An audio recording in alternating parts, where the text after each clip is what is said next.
Hola, hola, buenos días. Ya estamos en vivo. Ya podemos, yo creo que con empezar la sesión. eh, ya los compañeros que se vayan sumando, ahí van retomando el hilo. Entiendo que también por problemas de conectividad, algunos están en Facebook, ¿no? Pero bueno. eh, Pues bueno, en esta ocasión el taller, ¿no? Tiene como objetivo que ustedes puedan participar, que sea más interactivo con ustedes.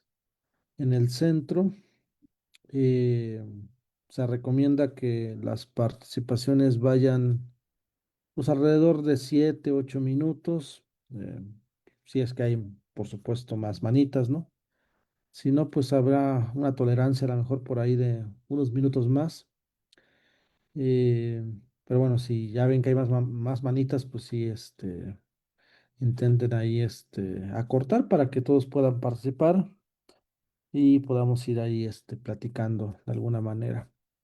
Pues el texto, pues se los compartí, creo que sí, les compartí la introducción a la contribución a la crítica de la economía política, y un texto que les escribí que, bueno, dependiendo de cómo, si lo leyeron o no, o no lo leyeron, pues ahí vamos platicando una cuestión que está ahí inserta que es muy importante para el estudio del capital, ¿no?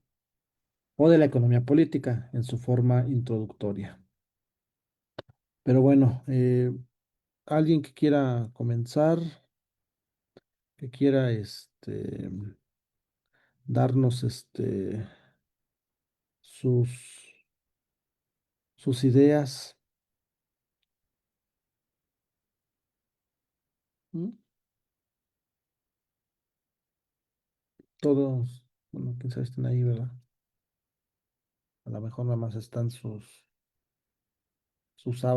avatares, pero su cuerpo y espíritu están en otro lugar. ¿Qué les iba a decir?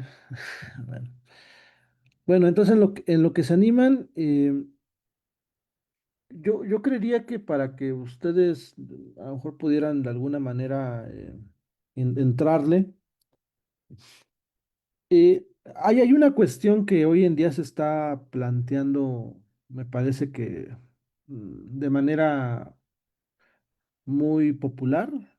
O sea, hay un debate que se está dando en la izquierda y también en la derecha, ¿no? Mm, Sobre un tema que parece sencillo, pero desde mi muy particular punto de vista y con el poco conocimiento que tengo en la materia, eh, considero que no se está dando en la profundidad que se tendría que dar, ¿no?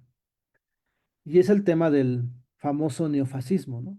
Bueno, primero el ascenso a la derecha y en segundo lugar el neofascismo, lo que se va a conocer como el neofascismo.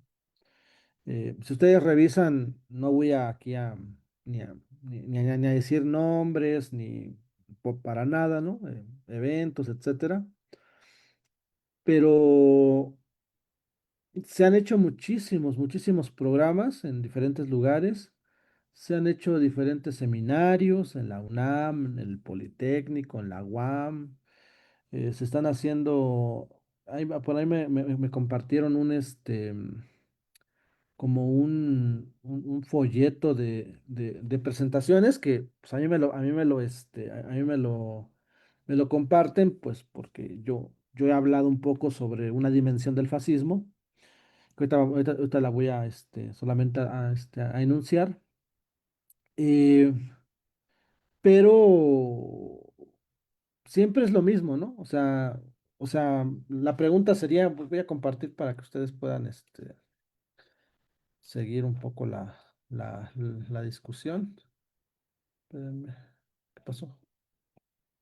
Bueno, creo que sí se debe de ver, ¿no? No sé si ahí vean la pantalla. Entonces, espérenme, aquí estoy.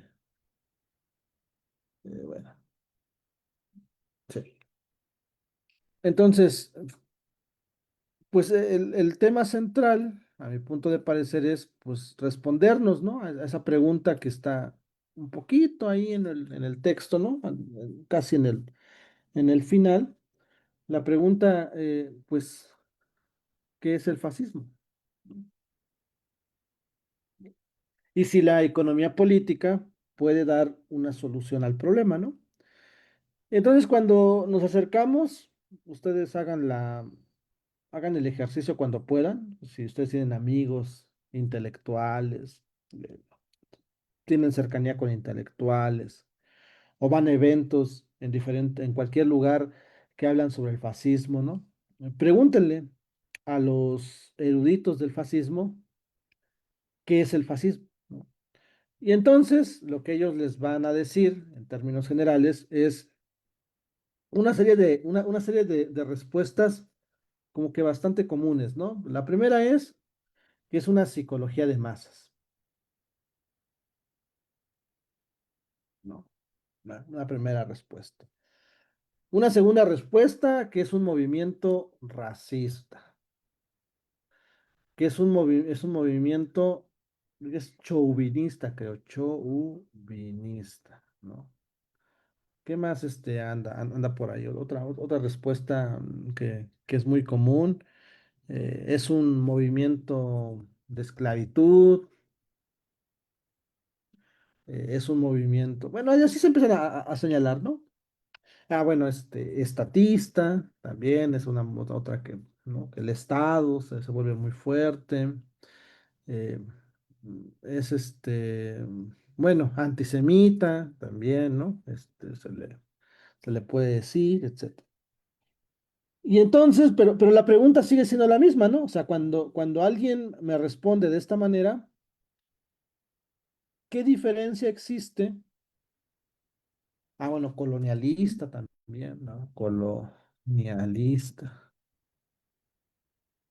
Pero cuando te dan esas respuestas, ustedes pregunten, o sea, habría que siempre preguntarnos, bueno, si el académico que lleva casi 150, no, no, si el académico que lleva más de 30, 40 años o menos, bueno, 20, 30 años estudiando el fascismo, ¿no?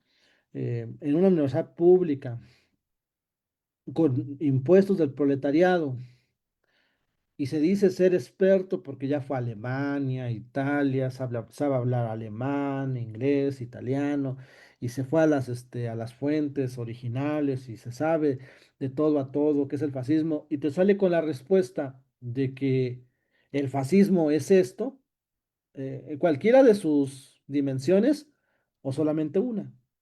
Pues a mí me parece que es muy difícil creer que tiene rigor científico esa definición, porque si ustedes se preguntan, bueno, ¿y qué diferencia existe entre todas estas formas de definirlo y otras formas en las cuales opera el capitalismo que no es fascismo? Y entonces si siempre se van a salir con con la idea de qué es el grado, ¿no? O sea, como que es el grado. Y la pregunta es, bueno, ¿y cómo mides el grado? Es decir, ustedes pregúntense, o sea, ¿tú cómo mides?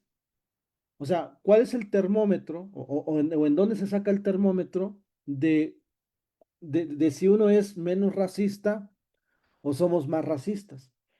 O sea, entras en una subjetividad que no te da. O sea, es decir, hasta qué punto, por ejemplo, lo que pasó en el Porfiriato, en las famosas tiendas de raya, es menor que lo que pasó en Alemania con los campos de concentración. O sea, aquí también los tuvimos y fue mucho antes. Ah, bueno, los campos de concentración también. O sea, los campos de concentración. Que otra vez, no, o sea, los campos de concentración es una forma muy, muy elegante de decir que hay esclavitud y que matan en la esclavitud, pero otra vez, o sea, ¿cuál es la diferencia entre los campos de concentración, en Alemania principalmente, ¿no? En toda esa zona donde se expandió el terror, adolfista, vamos a llamarlo así, em, y lo que pasó en nuestro continente, ¿no? Pues aquí también los tuvimos. O sea, las tiendas de raya no me digan que los ataban bien, ¿no? O sea, también eran condiciones muy similares.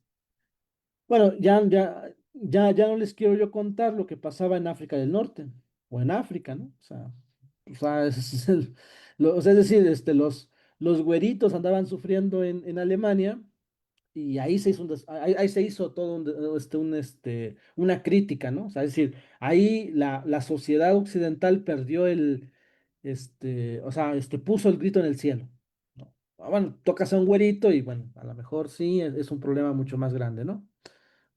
El problema, ¿no? Es que, ¿qué diferencia hay con otros centros de reclutamiento, ¿no? O por ejemplo, después, en Estados Unidos. Si ustedes revisan en Estados Unidos las cárceles gringas de 1950 hasta la época, pero vamos a ponerlo hasta 1980, las cárceles fueron diseñadas bajo el estigma de los campos de concentración. No, no me creen a mí, pues ahí está Angela Davis. Cuando Angela Davis era marxista, dicen por ahí, ¿no? Antes de que se haya dejado seducir por el lado oscuro del posmodernismo, ¿no? Es hasta cuando sale de su gran prisión, ¿no? O sea, que ella fue secuestrada, vamos a llamarlo así, porque eso fue lo que le pasó. No había ningún argumento legal para poder meterla a la cárcel y se sabe muy bien, hasta en su autobiografía, que nadie sabía dónde estaba, dónde estaba recluida, ¿no? O sea, desapareció. ¿Y quién la desapareció? El Estado gringo. Y entonces ella desarrolla tesis de cómo las cárceles estaban diseñadas bajo el concepto de los campos de concentración. Pero no le llamamos fascismo a lo que pasó en Estados Unidos.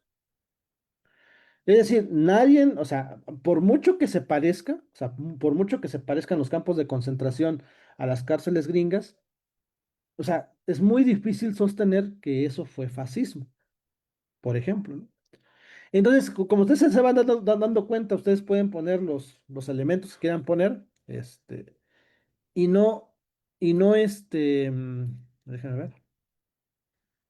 Ideología política, son nacionalistas, culpan de todo a los inmigrantes, fíjense, ¿no?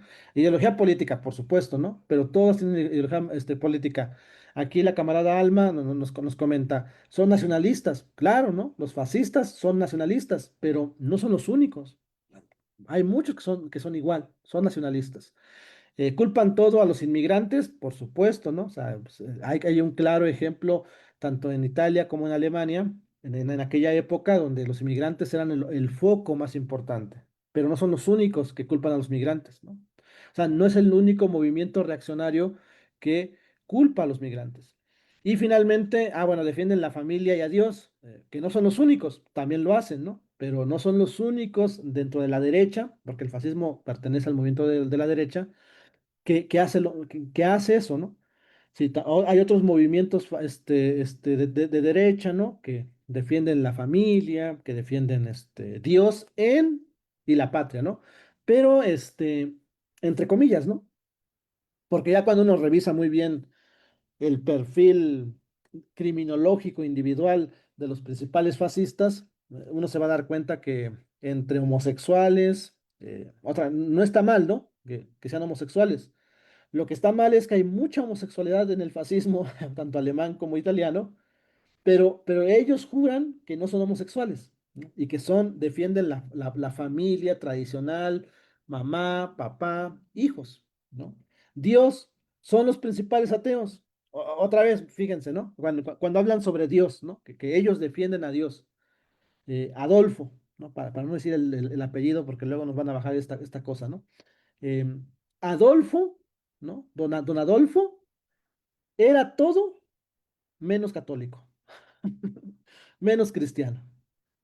O sea, cuando llegan los aliados y la Unión Soviética a Berlín, ¿no? Y revisan la casa de Adolfo, supuestamente que se da un tiro, ¿no? Pero bueno, eso ya es una cosa que ya no quiero yo hablar, porque entraríamos en la especulación, pero supongamos que la historia dice que se dio un tiro, ¿no? Y se suicidó, ¿no? Antes de la llegada de los aliados.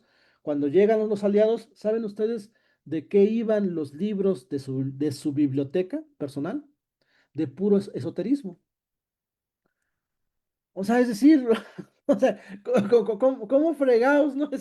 Ustedes pueden contemplar, ¿no? Toda una filosofía que es la nacional, la nacional, fascista, ¿no? O la, nazifascista. ¿Cómo pueden ustedes encontrar que el problema, ¿no? Es la cuestión de defendiendo a Dios, a la Iglesia Católica, ¿no? Al catolicismo, y son los principales anticatólicos. No es que yo sea católico, ¿no? O sea, otra vez, ¿no? Mi único defecto frente a ellos es que yo soy un cínico y yo no me asumo como católico. Bueno, yo no me asumo como creyente. Pero el problema es que estas personas, o sea, no sé, Donald Trump. O sea, ¿ustedes de veras creen que Donald Trump es católico? Javier Milei. O sea, ¿ustedes de veras creen que Javier Milei es católico? Yo les puedo asegurar que antes de que se sumara a la campaña política y que asumiera arriba Dios, arriba la patria y arriba la familia, Javier Milei tiene muchos videos en donde no habla bien de la religión. ¿Por qué? Porque es un ateo, ¿no? Entonces, es curioso, ¿no? Porque, porque defienden estos conceptos, pero en la realidad ninguno de ellos, no sé, está Verástegui, que es el favorito bueno, era el favorito de la ultraderecha hasta hace algún tiempo.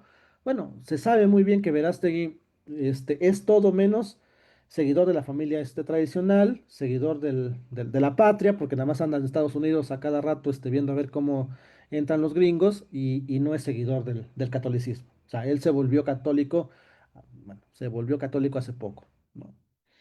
Y así tenemos muchísimos casos que pudiéramos nosotros comentar, ¿no? Pero bueno, pero claramente, ¿no? En la estructura ideológica, ¿no? Ahí están los temas, ¿no? Es más, ustedes se sorprenderían muchísimo si yo les dijera que si vemos la historia de los propios papas, o sea, los grandes, ¿no? O sea, tienes un montón de papas que no fueron católicos. Pero bueno, asumieron una responsabilidad, ¿no? Dentro de una institución, ¿no? Pero bueno, ya no quiero comentar más sobre eso porque no nos alejaríamos del tema. Pero entonces, lo que me interesaría mucho comentar sobre esto, ¿no? Bueno, ya nos comentó aquí Alma, ¿no? El nacionalismo, hay alguien la ideología política, todos tienen ideología política, por supuesto, y en contra de los migrantes, ¿verdad? Que sí son bastante. Y finalmente nos comentaron por ahí, la cuestión de la familia, la defensa de la familia y Dios. Bueno, vamos a sumarle, ¿no? La patria. ¿No? La patria. También. Les encanta decir la patria. Pero yo vuelvo a preguntar, ¿no? O sea, ¿cuál es la particularidad del fascismo? Que no sea el grado. Porque si entramos en el grado, o sea, no podemos medir el grado. O sea, de estas cuestiones, o sea, cuando alguien es esclavista, es esclavista. Cuando alguien es estatista, es estatista. Cuando alguien es antisemita. Cuando alguien es colonialista, es colonialista, ¿no? ¿No? Es decir, tú no puedes medir, o sea, es decir, hasta qué punto, o sea, cuando tú dices, bueno, es que el fascismo es muy malo porque es colonialista. Y le dices, bueno, pero todo lo que tiene que ver con la derecha tiene que ser colonialista. Sí, pero es que estos son muy colonialistas. Bueno, entonces, ¿cómo mides? Y si tú caes en ese sentido, entonces caemos en el error de pensar que hay un nivel de ser colonial que es aceptable. Y no, o sea, cuando existe el colonialismo, debe ser reprobado en todas sus dimensiones. Y además es muy difícil medir el grado. ¿No? Entonces, o la otra, ¿no? El fascismo tiene todo esto. Bueno, todos tienen todo esto. Las derechas contemplan todo esto. O sea, no hay ninguna derecha que no lo contemple, ¿no? O sea, ¿tienen campos de concentración? Sí. La Iglesia Católica es una experta en campos de concentración. No se les llamaban así. te- te- te- tenían otro nombre, ¿no? Etcétera, etcétera. Entonces, bueno, la pregunta sigue siendo esa, ¿no? O sea, ¿cómo, ¿no? ¿Cómo poder definir el fascismo, ¿no? ¿Y qué elementos pudiéramos tener desde la economía política, o sea, desde lo que vimos la sesión pasada, para poder entender ese proceso, ¿no? Entonces, bueno, si leyeron el texto que les mandé o si ustedes saben algo, pues aquí pudieran entrar a lo mejor a comentarnos algunas cosas sobre lo que ustedes consideran que pudieran alimentar el proceso, ¿no? Eh, o si no, pues podemos continuar para que revisemos qué está pasando, ¿no? Realmente en la economía capitalista y por qué se necesita algo que se llama el fascismo y desde ahí poder entender los peligros a los cuales nos acercamos en el siglo XXI si no apostamos por una nueva forma económica, ¿no? Que eso me parece muy importante. Entonces, bueno, lo que a mí me parece muy importante que ustedes tengan en cuenta en términos generales es que el sistema capitalista, ¿no? Es un sistema que funciona bajo, o sea, es decir, para que el sistema capitalista funcione, para que el desarrollo del capitalismo funcione, necesitamos o se necesita que se activen dos cuestiones, ¿no? Déjenme ver si por aquí está. Uno es la tasa de plusvalor, ¿no? La tasa de plusvalor, ¿no? Que la tasa de plusvalor, en pocas palabras, según la economía política, no se preocupen, va a ser, es el valor, no, el plusvalor, la masa de plusvalor sobre el valor. Que esto no es otra cosa que la relación que va a existir entre el trabajo socialmente excedente, ¿no? Y el trabajo socialmente, y el trabajo total, ¿no? ¿Qué es lo que más o menos se entiende por esto? El obrero trabaja un tiempo de trabajo, o sea, una jornada laboral. Aquí una jornada laboral, y de la jornada laboral hay una parte que no se le va a remunerar al trabajador, sino se le va a remunerar al, al burgués. Eso que se le va a remunerar al burgués que pertenece al tiempo de trabajo total, o al tiempo de trabajo total, ¿no? Se le va a llamar plusvalor. O sea, esta parte del tiempo socialmente necesario que tú no recibes, pero tú lo produjiste, se le va a llamar plusvalor. Y es lo que va a recibir en términos generales el obrero, el capitalista. Y el valor, pues el valor es la totalidad, ¿no? Es decir, el tiempo de trabajo excedente y el trabajo socialmente necesario. O sea, lo que produjo el obrero dividido entre lo que le pertenece para reproducir su fuerza de trabajo y lo que le pertenece al capital para poder acumular, ¿no? Específicamente. Y entonces, ¿qué es lo que mide la tasa de plusvalor? Lo que mide la tasa de plusvalor es la capacidad de explotación.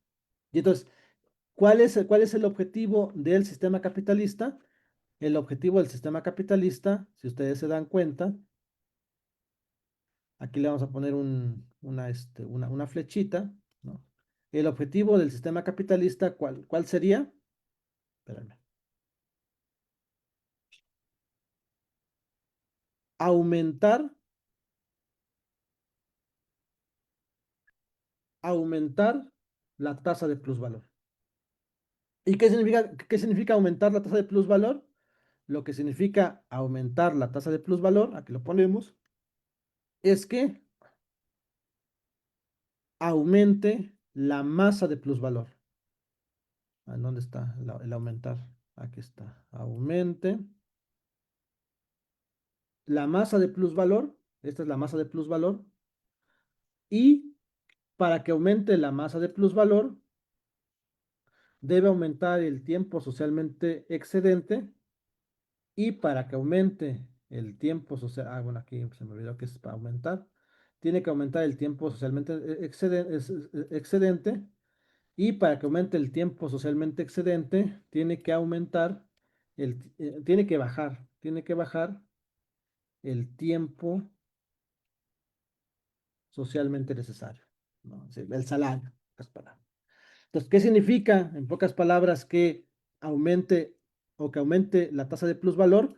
Pues que en la jornada laboral tienda a incrementar el plusvalor sobre el salario. Esa es la lógica, ¿no? Esa es la lógica en la cual se construye el capitalismo. Entonces, todo el capitalismo así funciona, ¿no? El capitalismo así funciona, ¿no? O sea, entonces tiene que estar explotando, explotando, explotando, explotando, explotando, explotando, explotando, explotando, explotando, ¿no? Y esa es la lógica, ¿no? Entonces, la lógica, que si ustedes quieren observarlo de esta manera, es la siguiente, ¿no? O sea, en los sueños más guajiros del capitalismo, aquí vamos a hacer una pequeña gráfica, ¿no? Que nos pueda un poco, enseñar lo que va a pasar con el tiempo socialmente necesario. Esto es muy sencillo, ¿no? No crean que voy a meter aquí ecuaciones diferenciales ni nada. Es muy, muy sencillo lo que vamos a ver. ¿Cuál es la tendencia del tiempo socialmente necesario? No, del plusvalor, así, ¿no? Entonces, ¿qué es lo que tenemos aquí? Aquí tenemos que es la tasa de plusvalor. Aquí es plusvalor tasa. Recuerden que siempre cuando es tasa de plusvalor, siempre lleva como un pequeño apóstrofe, ¿no? Aquí. Y cuando es masa, vean que es nada más plus PV, ¿no? Y entonces aquí le vamos a poner el tiempo. Aquí le vamos a poner que este es el tiempo, ¿no? Entonces, en el tiempo, ¿no? ¿Cómo se mueve la tasa de plusvalor? Ay, espérenme, ¿no? Pues se mueve de esta manera, ¿no? De una manera ascendente. Entonces, conforme va pasando el tiempo, lo ideal, lo ideal es que tenga esta función, que la tasa de plusvalor vaya aumentando en el tiempo. Eso es lo que pasa realmente. Ahora, aquí viene el problema, ¿no? Porque esto es como el punto de equilibrio, vamos a llamarlo así, ¿no? Pues el punto de equilibrio, dices, no, está muy bien, ¿no? Pero, eh, espérenme, sí, aquí está bien el tiempo, el tiempo, ¿no?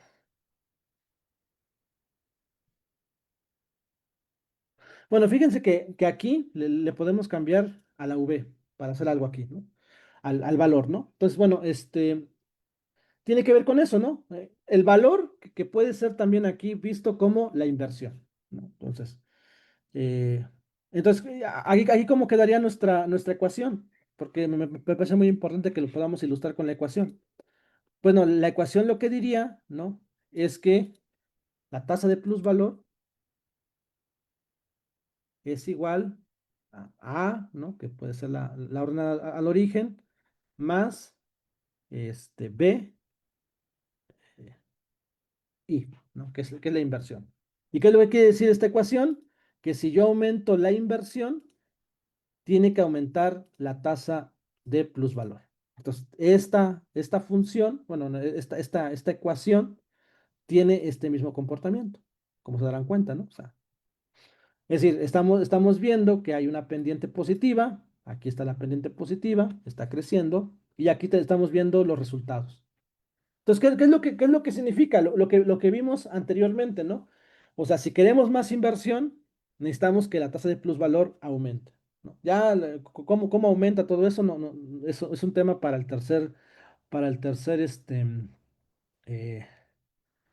tercer episodio, vamos a llamarlo así, el tercer nivel, ¿no? Pero es importante que tengan en cuenta que es como que ese es el objetivo, ¿no? Ahora, eso es lo que tendría que pasar de forma ideal. O sea, de forma ideal, lo que tendría que pasar es que la tasa de plusvalor aumente. El problema es que la tasa de plusvalor solamente mide la magnitud de la explotación del trabajo. Es decir, solamente está midiendo la magnitud, es decir, cuánto yo estoy explotando. El problema es que cuando yo quiero eso traducirlo en dinero, la tasa de plusvalor no me es suficiente. Y entonces para ello tengo que transformar el plusvalor en ganancia. Y entonces la tasa de plusvalor tiene que transformarse en tasa de ganancia. Y el problema cuando metemos la tasa de ganancia es que la tasa de ganancia tiene una pequeña particularidad. Fíjense, aquí es el plusvalor, aquí se mantiene. Y aquí es la V, que es el capital variable. Pero se le anexa aquí abajo el capital constante. Entonces, para tú medir la tasa de ganancia, que otra vez, la tasa de ganancia, ¿por qué es importante? Porque mide la remuneración. Es decir, lo que está midiendo la tasa de ganancia es la remuneración, es decir, cuánto el capital intercepta del valor. Mientras que la tasa de plusvalor lo que mide es la explotación, o sea, cuánto estoy explotando. Pero el porcentaje de explotación no siempre es o nunca es el mismo que el de ganancia, porque el de ganancia le aumentamos el capital constante. Y entonces, ¿cuál es el problema, no? El problema con el capital. Bueno, entonces aquí hay un pequeño problemita. Bueno, primero lo que tiene que pasar acá, ¿no? Entonces, lo que tiene que pasar acá, en términos generales, según nuestra ecuación, ¿no? Pues es lo mismo, ¿no? O sea, ¿cuál es el objetivo para esto? Porque de aquí vamos a deducir eh, desde la economía por qué aparece el fascismo, ¿no? Entonces, lo que aparece aquí en términos generales es que el objetivo, ¿cuál es el objetivo del capitalismo entonces? Pues que aumente la tasa de ganancia, ¿no? Y para que aumente la tasa de ganancia, ¿qué es lo que tiene que pasar? Pues lo que pasa allá, ¿no? O sea, tiene que aumentar la tasa de plusvalor, ¿no? La masa de plusvalor. Y para que aumente la masa de plusvalor, pues tiene que aumentar, espérame, ¿dónde está? Aquí está. Tiene que aumentar el trabajo socialmente excedente y para que aumente el trabajo socialmente excedente, tiene que bajar el trabajo socialmente necesario, ¿no?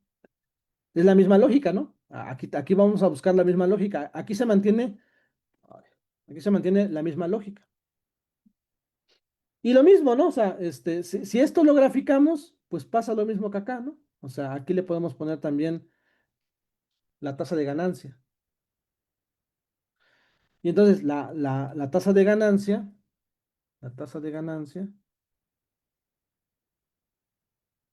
tiene el mismo comportamiento, o sea, en lo ideal tiene el mismo comportamiento que la tasa de plusvalor. Entonces, en lo ideal, esto es lo que tiene que pasar, ¿no? Aquí vamos a ponerla así, ¿no? Ahora, ¿qué es lo que pasa?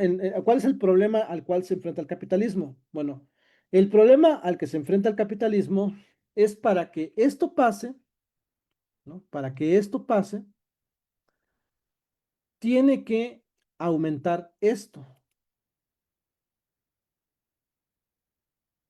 Déjenme ver aquí. Es decir, para que esto pase, para que la tasa de plusvalor aumente, regularmente lo que tiene que pasar es que el capital constante tiene que aumentar, o sea, tiene que ir aumentando permanentemente.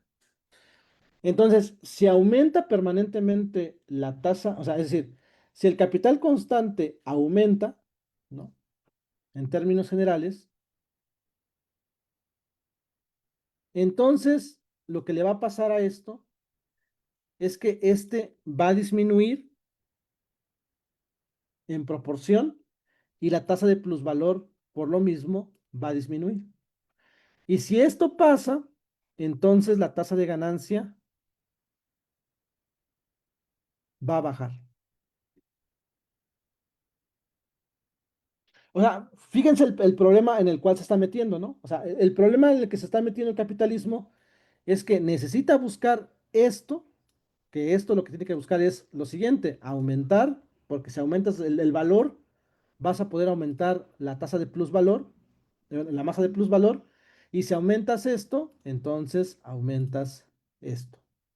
Pero cuando tú intervienes en la tasa de ganancia y para poder hacer esto, tienes que hacer esto, porque va a haber un momento en que tú no puedes extender la jornada laboral y tienes que meter la técnica, tienes que acudir a la técnica, entonces cuando tú acudes a la técnica, tienes que aumentar la tasa de plusvalor con base en la explotación del capital constante. Pero al aumentar el capital constante, vas a disminuir el capital variable. Y si disminuyes el capital variable, vas a disminuir el plusvalor, porque vas a tener menos capital variable y tu plusvalor depende del capital variable. Y entonces lo que le va a pasar a la tasa de ganancia es que se va a caer. Y entonces, ¿qué es lo que pasa ahí? Es muy importante, ¿no? Entonces, el punto central es que la economía capitalista realmente tiene algo muy interesante, porque lo que pasa acá, realmente, ya cuando vemos esto, cuando aumenta la inversión, regularmente lo que le va a pasar al capital o a la ganancia, lo que le va a pasar a la ganancia es que va a caer. Y si cae, entonces esto ya no es positivo, es negativo. Y si esto es negativo, aquí vamos a poner esto para acá. Si esto es negativo, entonces la tendencia de la tasa de ganancia regularmente tiene este comportamiento. Otra vez a partir de mis. Va a tener el siguiente comportamiento. Va para acá. ¿Ya vieron? Entonces, ya aquí está el problema del capitalismo, ¿no? El problema del capitalismo es que las tendencias, es decir, la tendencia de la tasa de plusvalor va a ser aumentar, pero tú cuando aumentes la tasa de plusvalor, tienes que aumentar el capital constante.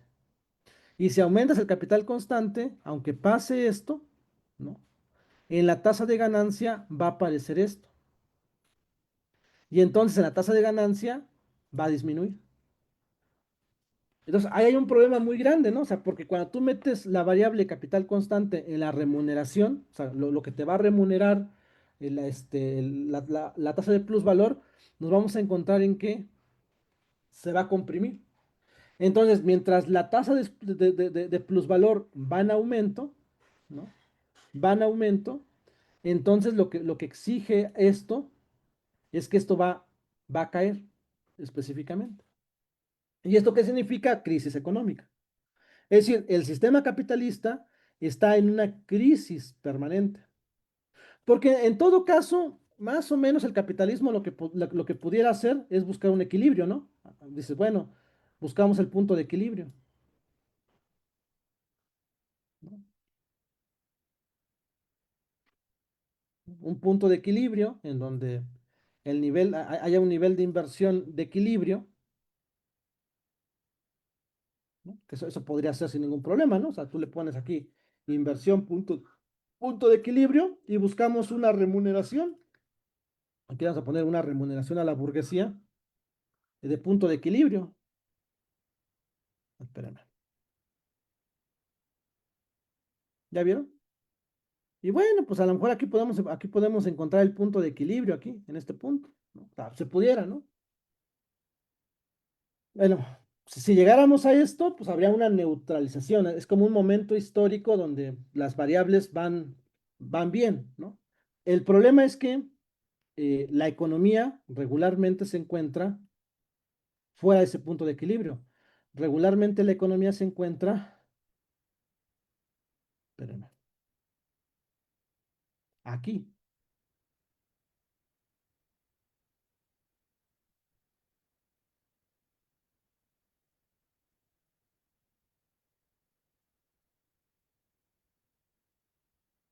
Y no es tan difícil saber por qué se encuentra aquí la economía, ¿no? Se encuentra aquí la economía porque está aumentando, o sea, lo que le interesa es aumentar la tasa de plusvalor, pero está bajando la tasa de ganancia, ¿no? Entonces aquí, aquí se encuentra, ¿no? En tanto, en este escenario, lamentablemente para la economía, espérenme, déjenme aquí, este, poner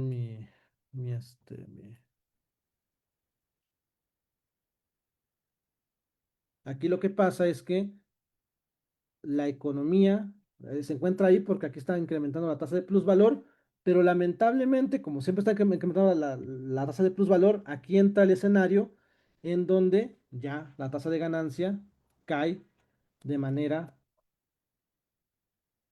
prominente, vamos a decirlo así, ¿no?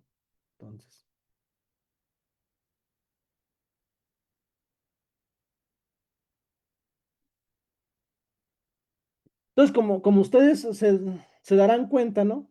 Hay un pequeño problemita que el capitalismo tiene que resolver, ¿no? Es por eso que el capitalismo vamos a tratar de más o menos mencionarlo, pues no puede. Es decir, por eso siempre es así el capitalismo, ¿no? O sea, por eso esto, ¿no? O sea, todo esto, o sea, que es racista, chauvinista, hay esclavitud, estatista, antisemita, colonialista, campos de concentración, nacionalismo negativo, una ideología política reaccionaria, conservadora, en contra de de los migrantes, familia, Dios y patria, pues es para poder sostener esta parte. O sea, necesitas explotar, explotar, explotar, explotar, explotar, pero no se da cuenta el capitalismo que conforme va explotando, pues va mermando la tasa de ganancia. Entonces, pues ahí tiene un problema bastante grave, muy, muy, muy, muy grave el sistema capitalista. Entonces, bueno, como se puede observar en términos generales, ¿no? Pues eso es más o menos la tendencia en la cual se construye el sistema capitalista. O sea, ahí tienes un problema muy grande, ¿no? Ahora, lo importante que hay que decir es que la tasa de ganancia también tiene un comportamiento, es un comportamiento general, ¿no? O sí, un comportamiento mucho más básico, vamos a decirlo. Pero en un comportamiento general, la tasa de ganancia realmente tiene un comportamiento de la siguiente manera, ¿no?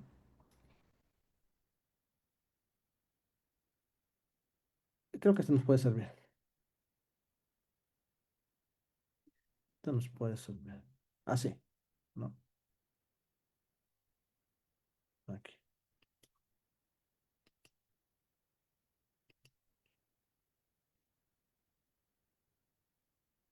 Bueno, ahí me equivoqué con esta partecita, pero lo que nos puede servir es esto, aquí. Entonces, aquí le vamos a poner que es la tasa de ganancia.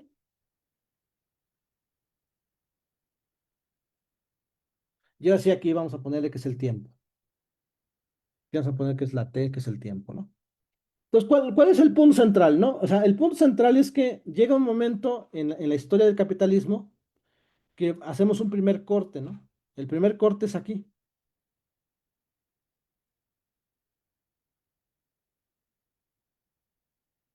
No, vamos a ponerle aquí también inversión. Entonces, en este corte, de aquí hasta acá, ¿qué es lo que nos dice la gráfica? Lo que nos dice la gráfica es que hay un momento en el capitalismo en donde si aumenta la inversión, que es muy importante, ¿no?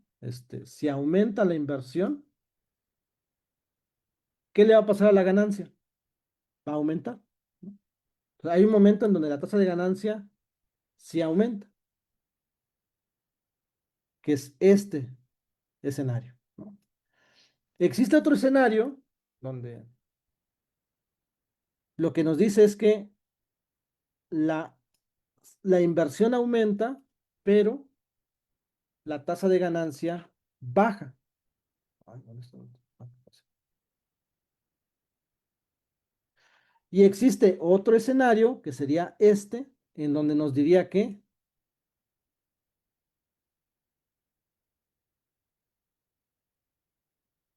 aquí sí le tendré que poner otra cosa, ¿no?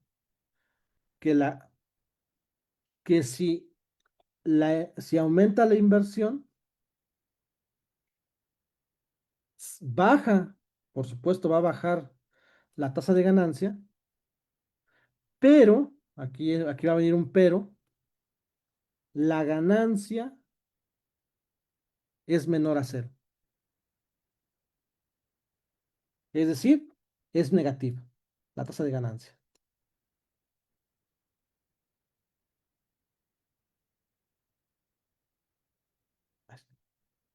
Ahora, aquí es donde está el dilema, ¿no? Cuando esto está acá, o cuando tenemos este movimiento de aquí a aquí, lo que le vamos a llamar nosotros a este proceso lo que le vamos a llamar nosotros a esto, se le va a denominar como la bella época, ¿no? La bella época.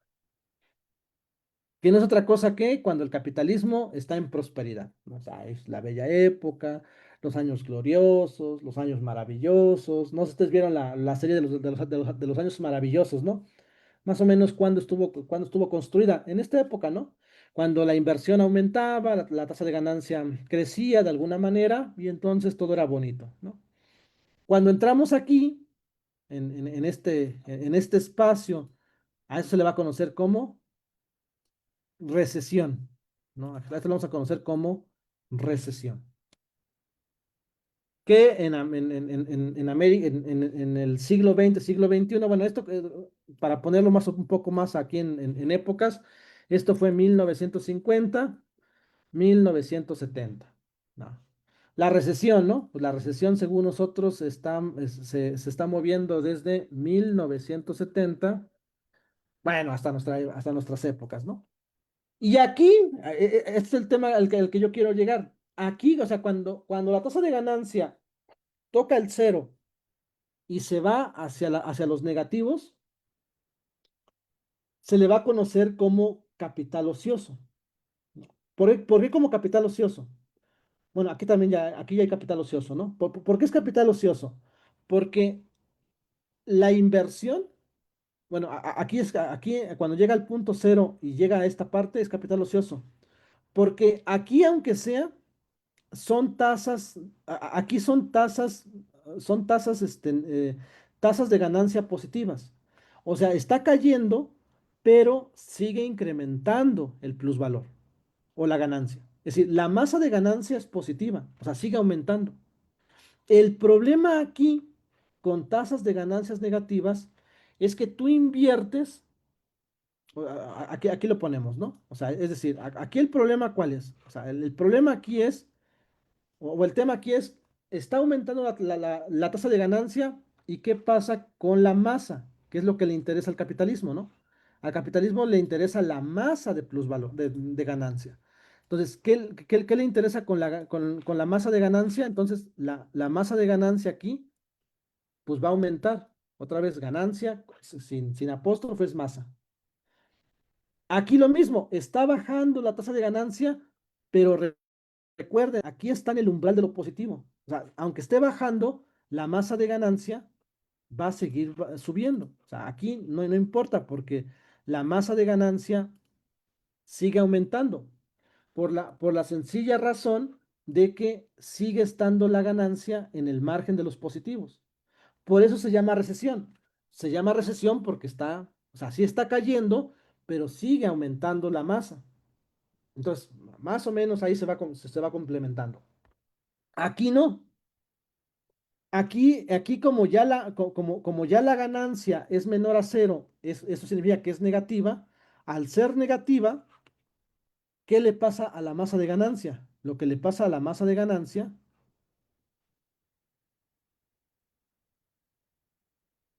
es que está bajando. Y aquí aparece un fenómeno que no estamos viviendo todavía, pero se llama capital ocioso.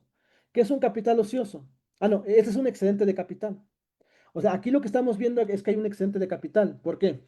Porque estoy aumentando la inversión y entonces, ¿no? Entonces, lo que está pasando en términos generales es que la inversión me está generando menos ganancia.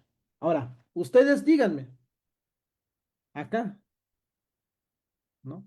En este sentido, si la tendencia histórica del capitalismo, esto lo voy a mover, capital, control C. Lo voy a mover aquí para que tengamos una referencia mejor de lo que va a pasar aquí en este momento. Entonces, aquí vamos a hacer una línea, una pequeña línea que desde acá proyecte lo que está pasando, ¿no? Entonces, lo que está pasando, o sea, una vez que toca esto, lo que quiere decir es que va a pasar esto. Ahora, si ustedes son capitalistas y están invirtiendo, invirtiendo, invirtiendo, invirtiendo y se está cayendo la masa de ganancia, es decir, la masa de ganancia se está se está reduciendo.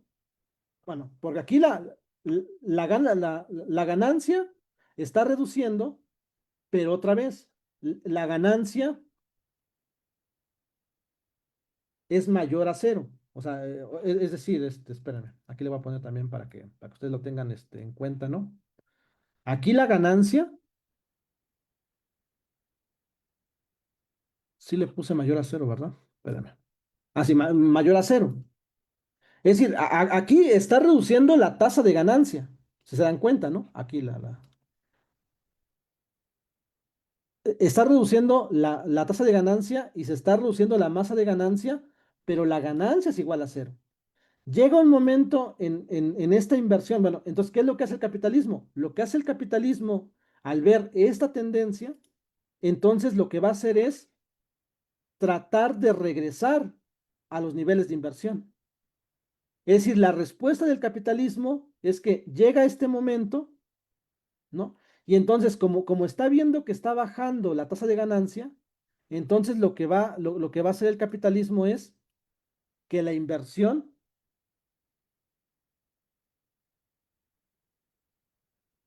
baja. O sea, tiene que bajar la inversión. ¿Y cómo baja la inversión? Si ya tienes inversión habitada, es apagar las plantas productivas. Y a eso se le va a llamar capital ocioso.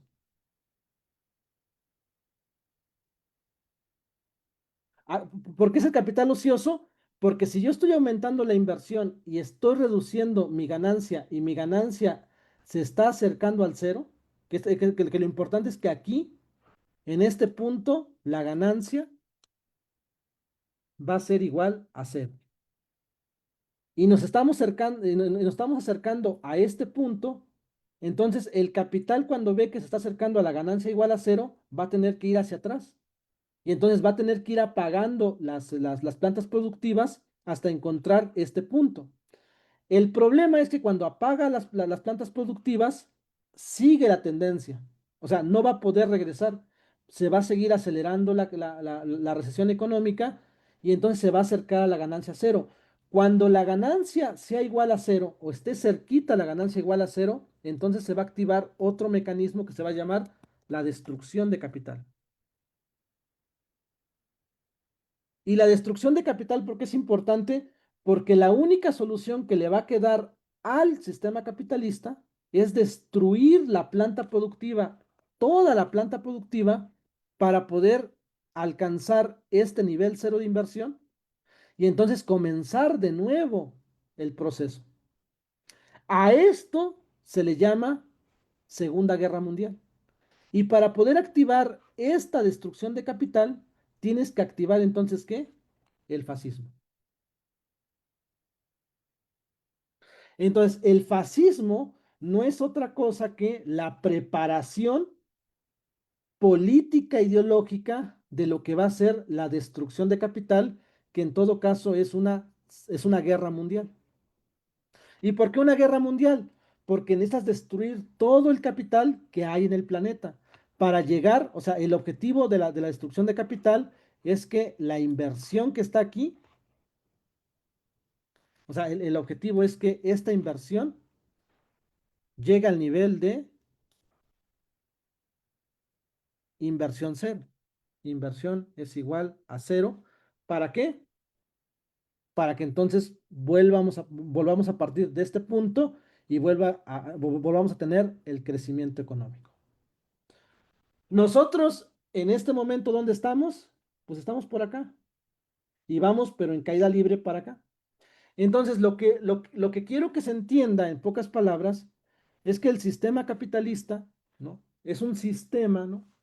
de que funciona bajo estos paradigmas, pero que lo que a mí me interesa muchísimo que ustedes tengan en cuenta es que el fascismo es una estrategia ideológica política de la economía capitalista, de una necesidad de la economía capitalista que tiene como punto de partida la destrucción del capital. Ahora, ¿cuál es el problema al que nos enfrentamos? Cuando hablamos de la destrucción del capital y el fascismo y hacer todo esto, tiene que ser mediante lo que vamos a conocer como una guerra mundial. sea, no puede ser bajo otra manera. Debe ser una guerra mundial, porque tenemos que destruir todo el capital. Pero en este momento, para que podamos hacer eso en la guerra mundial, ¿qué necesitamos? Bombas atómicas,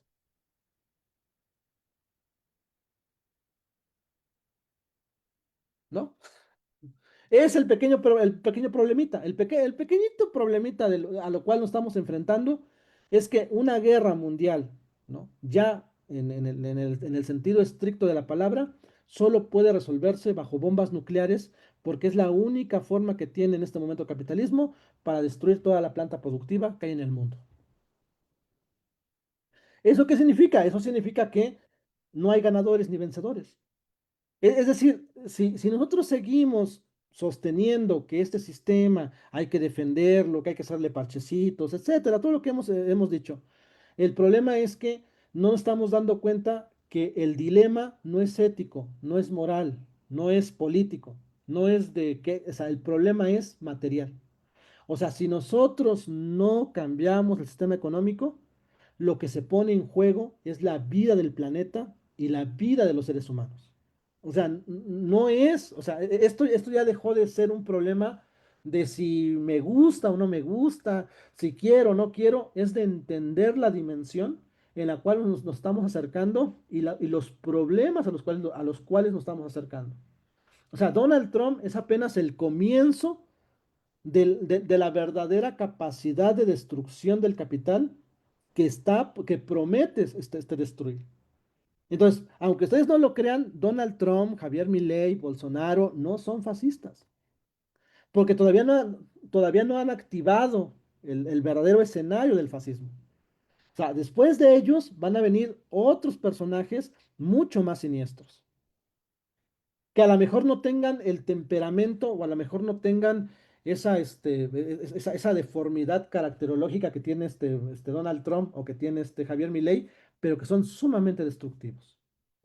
Pero no es un problema de Donald Trump, no es un problema de Javier Milei, no es un problema de ellos, es un problema estructural del capitalismo que necesita personas como ellos para ir preparando el camino para la destrucción del capital.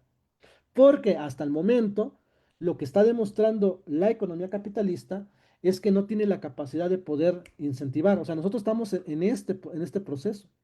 Ustedes me pueden decir, bueno, pero en el PIB esto no se ve. No se ve porque están retardando esta caída mediante dos factores. La economía ficticia, que es la especulación, y la guerra. O sea, la guerra son dos formas que están activando estos dos, bueno, el imperialismo para poder simular que se crece económicamente. Si no existiera la economía ficticia y si no existiera la economía de guerra, entonces no habría de alguna manera capacidad de poder sostener el sistema capitalista. Entonces, lo que quisiera yo cerrar con ustedes sobre este punto es que la economía, la introducción a la economía política, que esto es muy básico, ¿no? O sea, necesitamos ir mucho más lejos, nada más es como que un panorama de lo que es importante, de ir observando que a eso nos estamos acercando. Ahora, si a esto le metemos la inteligencia artificial viene a acelerar mucho más este proceso porque requieres menos mano de obra, generas mucho menos plusvalor, se cae la tasa de ganancia, es decir, viene a acelerar todo este proceso, ¿no? Y el problema de la inteligencia artificial es que la planta productiva de la inteligencia artificial ya está en todo el planeta. Entonces necesitas destruir gran parte del planeta para tú poder volver a renacer, ¿no?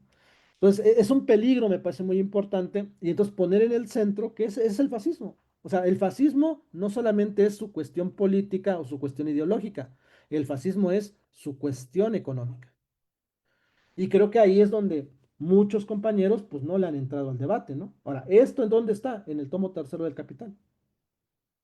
Fíjense, esto que les acabo de explicar no es de no es de mí o de otra persona, es de El Capital de Marx, el tomo tercero. Entonces, en esta introducción, que ya les dije un poco la sesión pasada, cómo funciona el tema de la primera etapa, pues yo quisiera solamente agregar esta tercera etapa, que es el tomo tercero, y observar cómo el estudio del capital es muy importante, ¿no? Es muy importante, porque aquí regularmente ya nos aventamos una, dos, tres, cuatro secciones del capital, del tomo tercero. Aquí están reducidas cuatro secciones del capital, ¿no? La transformación de tasa de ganancia, la plusganancia y la caída de la tasa de ganancia, no, son tres, nada más son tres, son las tres secciones primeras, ¿no? Aquí están ya las tres secciones primeras del tomo tercero. Ya lo demás, que es el capital financiero, el capital comercial, la renta del suelo, ¿no? Y después la guerra, pues ya son las siguientes secciones, ¿no? Para poder entender por qué no cae, ¿no? Y por qué simula artificialmente que está creciendo la economía, pues ya son las otras fronteras que no voy a explicar en este momento. Entonces, bueno, creo que con esto podemos tener un panorama general un poco de lo que está en el texto anterior, el que les presenté. O sea, el texto anterior que les presenté simplemente es en forma de narración, ¿no? Lo que se puede presentar como un modelo gráfico, con ciertas variables muy, muy, muy, muy, muy básicas. Esto se puede complejizar, por supuesto, para poder entender el funcionamiento del capitalismo, la tendencia histórica y por qué el objetivo del capitalismo va a ser la destrucción del capital y que es inevitable. Dentro del capitalismo es inevitable. O sea, no puedes tú pedirle al capitalismo que no haga eso. La única manera que existe para que eso no pase, pues es porque necesitamos el sistema, lo que vamos a necesitar es un nuevo sistema económico. Por eso se vuelve importante el nuevo sistema económico, ¿no? Porque pase lo que pase, pues si seguimos manteniendo este sistema económico, este es el resultado. Bueno, ahí la dejaría, no sé si alguien tenga alguna duda, comentario, preguntas, se supone que era para ustedes, miren, dígame. Ah, bueno, sí, se dice cuando el capitalismo de corte liberal entra en crisis, recurre al fascismo, por supuesto, ¿no? O sea, pues es natural, son como hermanitos, ¿no? En estos tiempos, para los dueños del capital es más rentable la especulación financiera que la inversión en proyectos productivos. Ser explotado ahora resulta que es ser privilegiado. Ah, que por supuesto, ¿no? ¿Por qué resulta mucho más hoy en día que invertir más en el sector especulativo? Porque hay más ganancias en el sector especulativo, aunque después se infla, ¿no? O sea, es decir, ahí va a haber una crisis financiera, ¿no? ¿Por qué? Porque lo que va a pasar con la crisis financiera, qué bueno que lo pregunta aquí, que es ya otra vez el tomo tercero, lo que va a hacer el sistema capitalista con el sistema financiero es que de aquí ellos van a trazar otra curva que va a ser para acá, con la especulación financiera. Van a invertir en la especulación financiera. Y entonces aquí va a incrementar la ganancia financiera. Pues sí, aumenta la ganancia financiera, porque van a tener mejores rendimientos con base en la tasa de interés. Pero la tasa de plusvalor y la ganancia industrial va a seguir bajando. ¿Se dan cuenta de la brecha que se está abriendo? ¿De esta brecha? Esta es la ganancia industrial y esta es la ganancia financiera. ¿A esto cómo se le va a conocer? Cuando llega a un punto que no se puede sostener de este punto a este punto. A esto se le va a conocer como crisis financiera, ¿no? 2008, ¿qué? 2001. ¿No? Pues claro, pues porque 2009, no 2009, 1929, pues claro que va a haber una crisis financiera, pues si tu ganancia financiera está creciendo, pero tu sector industrial se está apagando, pues es que o sea, va a tronar la bomba, en cualquier momento va a tronar.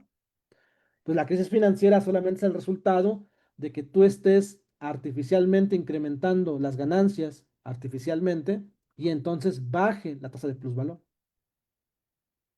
y la ganancia industrial vaya en caída libre. Va a llegar un momento en que no se va a sostener. Y entonces cuando no se sostiene, ¡pum!, explota todo. ¿Y qué es lo que no va a hacer que se sostenga? Pues la demanda efectiva. Va a ser el primer fenómeno. La demanda efectiva, esto lo que va a originar es que la demanda efectiva se va a comprimir y cuando la demanda efectiva ya se comprima tanto, entonces, ¡pum!, vuela la economía. Y entonces, ¿qué es lo que pasa? 2008, 2016, nos estamos sacando a otra, pero quién sabe cuándo chingados vaya a explotar, porque Se están generando ciertos mecanismos para poder aplazarla, pero no estamos sacando a otra. La del 70, la del 90, la del 94 en México. O sea, eso se le llama crisis financiera específicamente. Pero tiene que ver con eso, con lo que dice el compañero. Llega un momento en que el sistema capitalista le invierte a la especulación. Y cuando le invierte a la especulación, se dispara la crisis financiera. Entonces, como pueden observar, el problema se vuelve muy, muy maquiavélico, ¿no? Porque tienes muchos problemas. O sea, el sistema capitalista es como un sistema que parcha, ¿no? Imagínense que tienen un rotoplas, ¿no? No sé, se le hace un agujero, ¿no? Entonces le ponen un parche. Y después se le hace otro agujero y se le pone otro parche. O sea, en vez de cambiarlo, le vas poniendo parchar, lo vas parchando, parchando, parchando y va saliendo por todos lados. El sistema capitalista tiene un nivel de parches en todos lados y no lo puedes frenar. Pero es porque no, o sea, ya no tienes por qué parcharlo, tienes que cambiarlo, ¿no? Sí, Rosanalú, Hola, adelante. Sí, sí, sí, sí, sí. eh, esto es lo que he visto. Las empresas cuando invierten da- tienen muchos beneficios por parte del Estado. Disminución de impuestos, condonación de impuestos, les prestan las tierras, los servicios de agua casi son gratis, todos los servicios en donde se instalen tienen años. Entonces, ya cuando vienen, ya que se les, en tiempo limitado, ¿verdad?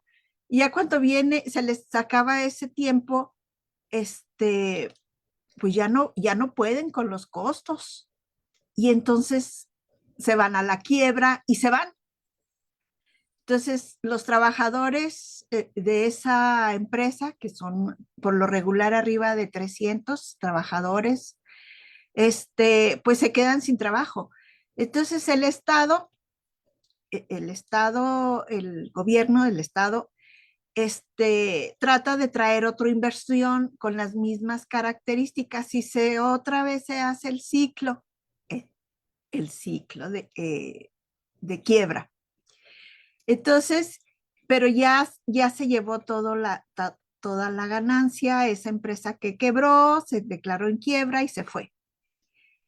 Entonces, ¿qué puede hacer el Estado para que no pase eso? Otra vez, los trabajadores entran otra vez a la dinámica de bajos salarios porque tienen la necesidad de trabajo, no les pagan el salario profesional, no tienen las prestaciones adecuadas, el gobierno quiere más impuestos, quiere más sobre todo el impuesto sobre productos de trabajo, quiere que recaudar más. ¿Qué medidas puede hacer el gobierno para que no suceda eso a los trabajadores? Gracias.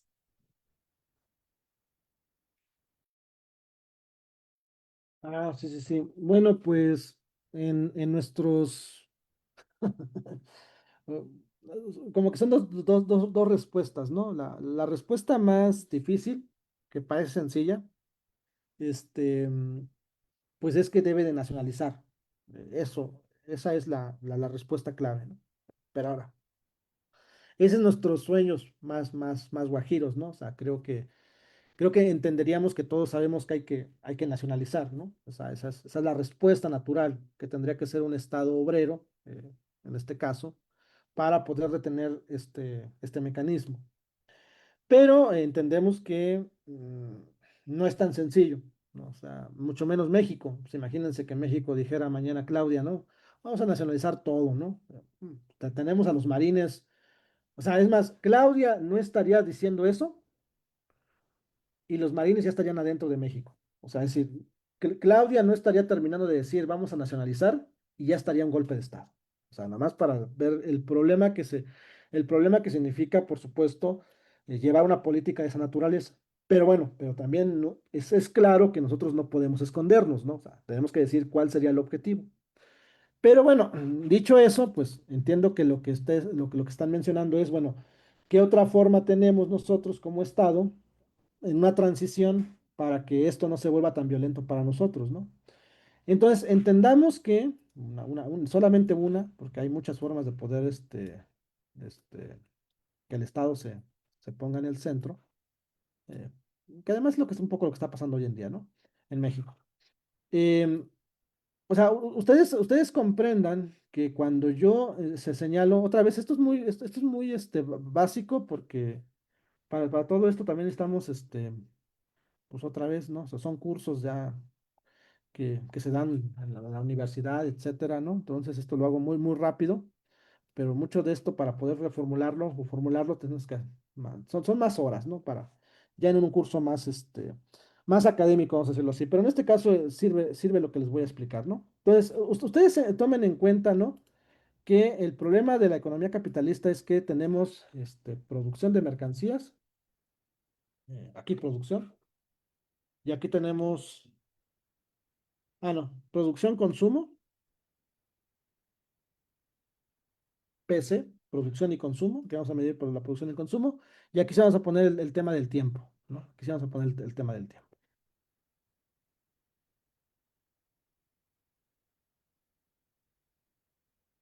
Y entonces, más o menos cómo funciona la producción. La producción en el sistema capitalista lo que hace es, vas para arriba. El sistema capitalista lo que hace es que la producción en el tiempo siempre va para arriba.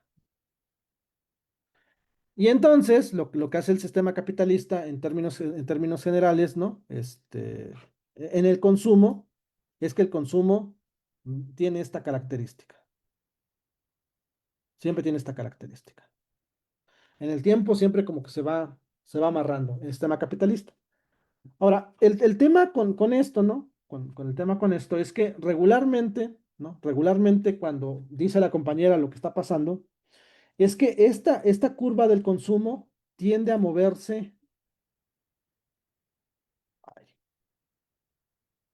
hacia abajo, vamos a llamarlo, ¿no? Hacia acá. Es decir, cuando hay crisis o la tendencia histórica del capitalismo, es que el consumo pasa de su forma uno. Aquí el consumo pasa de su forma uno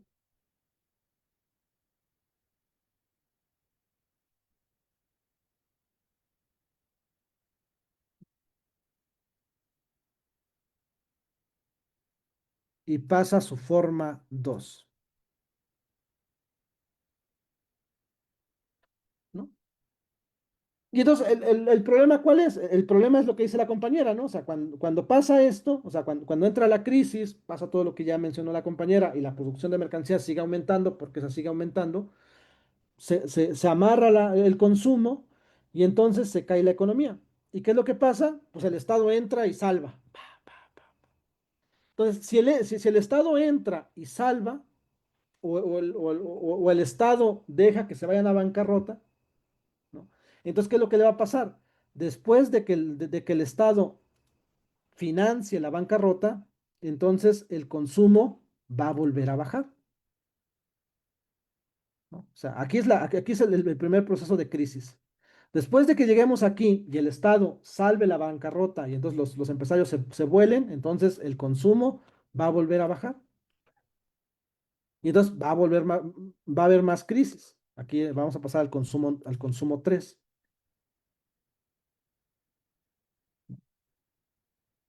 Dice la compañera, bueno, entonces, ¿cómo le hacemos?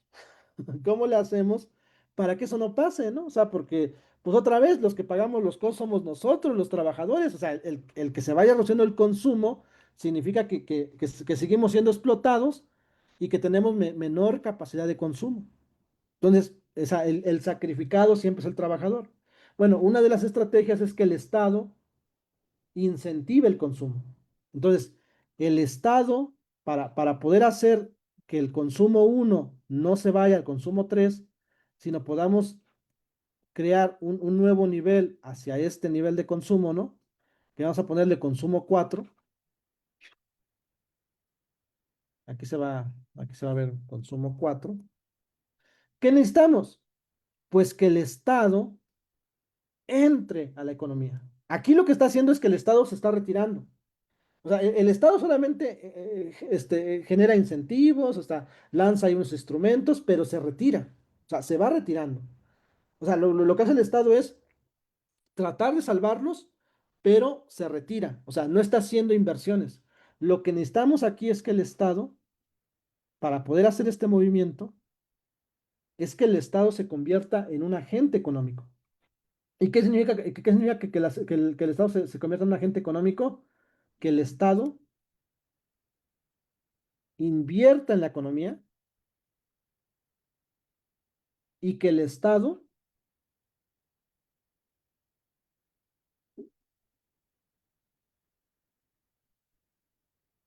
apuntale el consumo. Y eso de apuntalar el consumo es en doble sentido.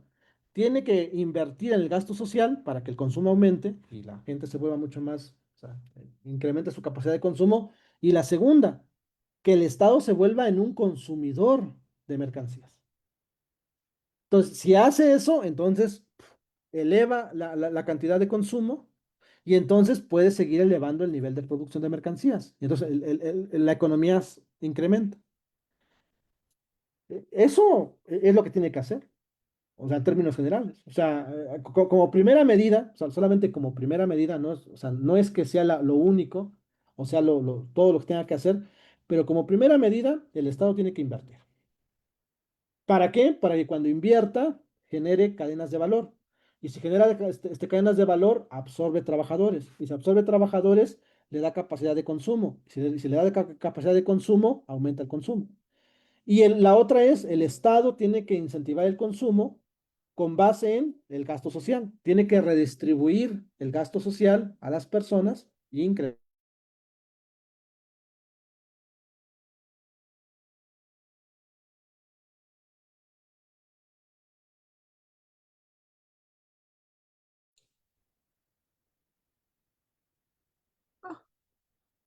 Y ya de esto se tiene que impulsar hacia lo que es la nacionalización de las mercancías. Pero bueno, sí, Rosana. Bueno, no vi, nos mostraron unos ejemplos.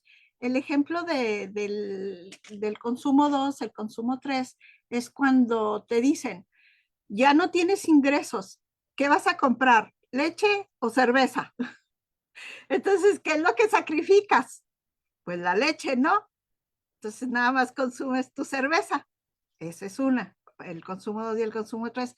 El consumo 4 es cuando China, por ejemplo, China dice, pues hay que generar empleos, el Estado tiene que generar empleos. Dice, vamos a construir una presa. Y le dice, pero si no es necesaria la presa, no le hace, pero hay que hacer la presa para que haya trabajo. Entonces, esos dos ejemplos a mí me llamaron mucho la atención y aquí es donde lo estoy viendo gráficamente. Gracias. Ah, no, claro, claro. Y además, bueno, por ejemplo, ¿no? O sea, la otra vez con lo que fue la elección al Poder Judicial, eh, bueno, yo vivo en el Estado de México, estudié en la universidad, en la UNAM, viví tiempo en la Ciudad de México, aunque también trabajo últimamente también ahí, pero yo soy de Puebla, de la Sierra Noroeste. A lo mejor ustedes conocen, a lo mejor no, pero es ahí cerca de Teciutlán, Puebla, Tlatlauquitepec, ¿no? Perote es un poco uno más conocido, pero está un poco más alejado de donde yo nací. Cuando fue lo de la reforma judicial, la elección al Poder Judicial, yo fui a Puebla y pues mi familia de Puebla, pues es bien, pues es de derecha muchos de ellos, ¿no? O sea, lamentablemente todavía la revolución de las conciencias no llega a todos, ¿no? Pero lamentablemente sí ha llegado a muchos, pero en mi familia creo que les ha tardado un poquito en llegar. Eh, a lo mejor ustedes saben en dónde es, porque ahí está una normal rural, se llama Carmen Sardán, de Teles de Ávila Castillo, donde yo nací. Ahí hay una normal rural de mujeres, Carmen Sardán, que le están atacando con todo, hasta la población ahí al interior, pero bueno, es otro tema. Entonces, es de derecha, mi familia. Entonces, yo llegué y me dijeron, ¿y tú que apoyas a Obrador? Digo, pues es un problema, ¿no? Pero tú que apoyas a Obrador, ¿y de qué sirve el Poder Judicial? Y yo no me quería pelear, ¿no? Porque dije, pues, ¿para qué me peleo? O sea, no van a entender en este momento. Pero después, me dijeron, además, se está gastando dinero a lo güey. Así me dijeron, ¿no? Y entonces yo dije, ah, no, ahí sí ya puedo contarles cosas, ¿no? Dije, a ver, espérenme, ¿no? ¿Por qué esto está gastando este dinero a lo güey? Dicen, pues porque nada más están malgastando el dinero. Digo, no. Si tú ves eso como una inversión, estás promoviendo el consumo. Es decir, tú estás redistribuyendo el dinero, estás invirtiendo, estás generando empleos, estás generando inversión, o sea, generas empleo e inversión y además esa inversión y ese empleo incrementa el consumo. Entonces, si tú eres analítico, pues te vas a dar cuenta que el Estado está incrementando el nivel de consumo y si aumenta el nivel de consumo, aumenta el PIB. Entonces, lo que dice la compañera, o sea, bueno, con lo que menciona China, ¿no? O sea, pues no, aquí no hace falta una presa, pero hace faltan trabajos, ¿no? Entonces, pues hay que hacer la presa, específicamente, ¿no? En el caso de Keynes, se hablaba muchísimo sobre, hay que hacer hoyos y luego taparlos, ¿no? Es eso, ¿no? O sea, es decir, ¿un hoyo para qué? Bueno, pues hay que hacer el hoyo para dar trabajo y acelerar el consumo. Y hay que taparlos, ¿no? Para que también generes trabajo y generes consumo. Y el mismo hecho de hacer un hoyo y taparlo, necesitas inversión. ¿Y por qué es importante la inversión? Porque la inversión significa que le estás comprando a las empresas. Ahora, fíjense muy bien esto, porque esto es muy importante.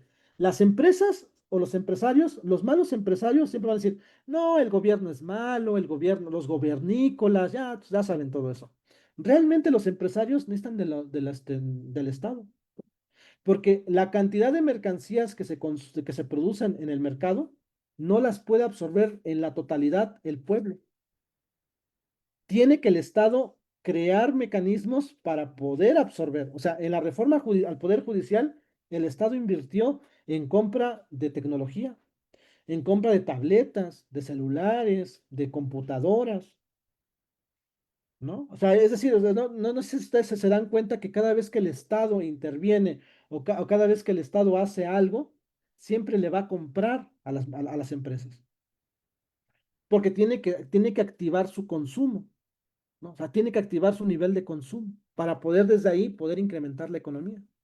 Entonces, el Estado es un actor fundamental en el sistema capitalista.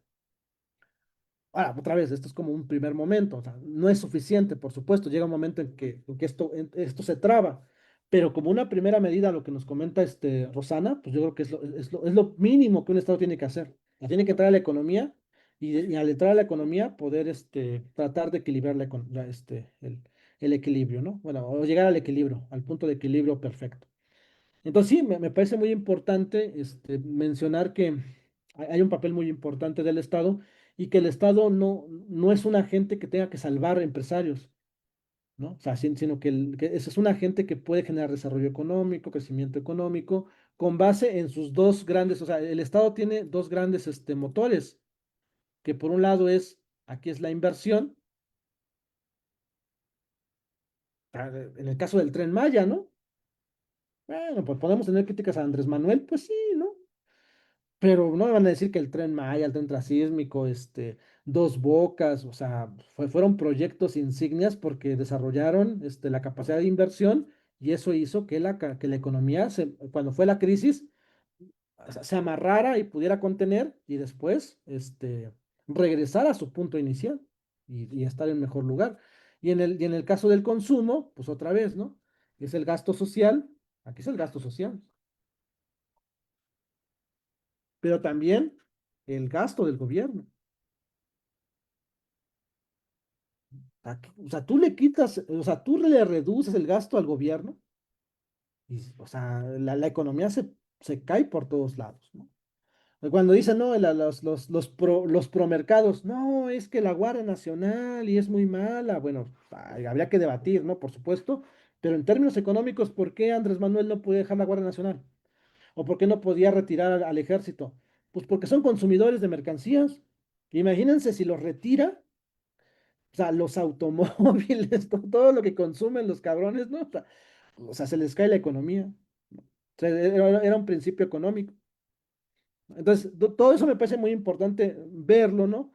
Porque ya cuando uno revisa todos estos temas, uno se da cuenta que sí son es un poquito mucho más complicado no entenderlos, sino tratar de dar soluciones tan simples, ¿no? O sea, no es tan fácil dar soluciones tan simples cuando tienes un terreno muy, muy agotado, ¿no? O sea, entonces, bueno, yo creería que ahí está un tema que me parece muy importante, que sale con lo anterior y que sí tendría mucho que ver con la tendencia, o sea, otra vez, ¿no? Si el mundo está girando hacia el otro lado, que ya les dije que es la guerra mundial, hay otros países que están mencionando y están dando este proyecto, ¿no? Están apuntando hacia otros proyectos en donde tendría que ver con tratar de superar la crisis económica, ¿no? De otras formas que no sea una guerra mundial, por supuesto.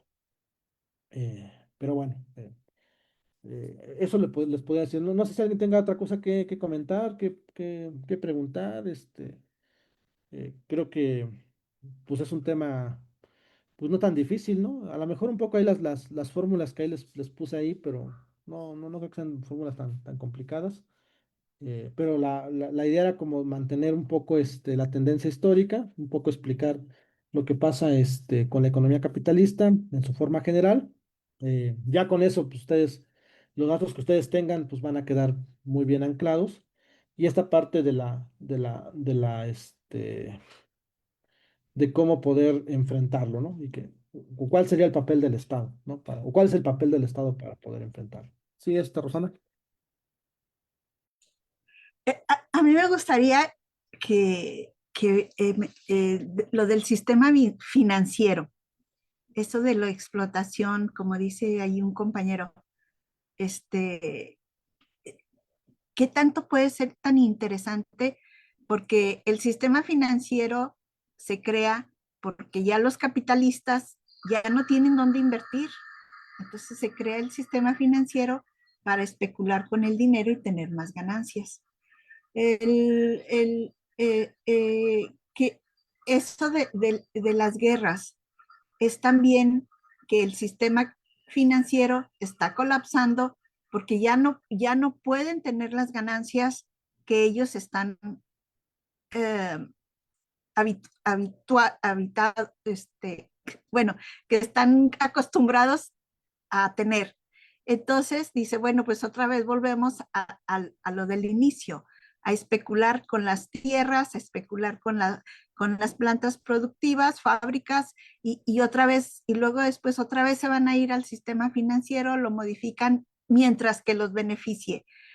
Cuando los beneficie, cómo se puede tener un sistema financiero que beneficie a la población, no a unos cuantos? Eso es lo que me interesaría. Gracias. Bueno, es que ahí el tema sería lo que se va a llamar la banca central, ¿no? La banca central lo explicaba también, a lo mejor aquí hay unos compañeros que ayer me escucharon en un ciclo de estudio, ¿no? Ya sé, esto puede ser repetitivos para ellos, pero para ustedes no, para algunos de ustedes no, por supuesto. O sea, el problema de la banca central, ¿no? Eh, es que hoy en día la banca central tiene dos cosas que hacer, ¿no? Eh, Uno es el control de la inflación y el otro es el control de la moneda, ¿no? Eh, por ejemplo, miren, para poder controlar la inversión, o bueno, para poder controlar la inflación, tienes que bajar la tasa de interés.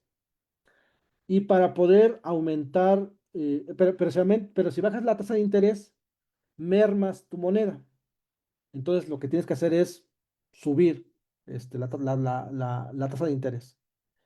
Entonces, el problema, y entonces, al subir la tasa de interés con referencia al dólar y a la Reserva Federal, puedes tú fortalecer tu moneda.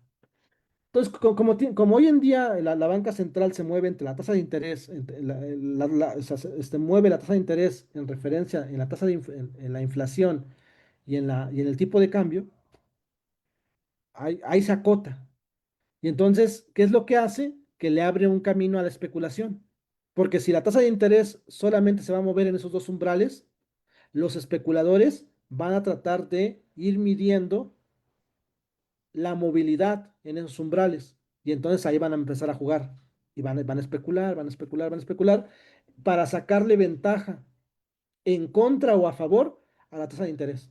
O sea, le pueden apostar en contra o le pueden apostar a favor. Entonces ahí le van sacando ventaja. Entonces, Tú le das el margen a los especuladores de que tú puedas ganar y puedas especular, porque le estás dando un margen de maniobra a la tasa de interés, 4%, 9, 10%, y en ese porcentaje de la tasa de interés tú puedes ahí maniobrar. Ya con eso se abre todo lo demás.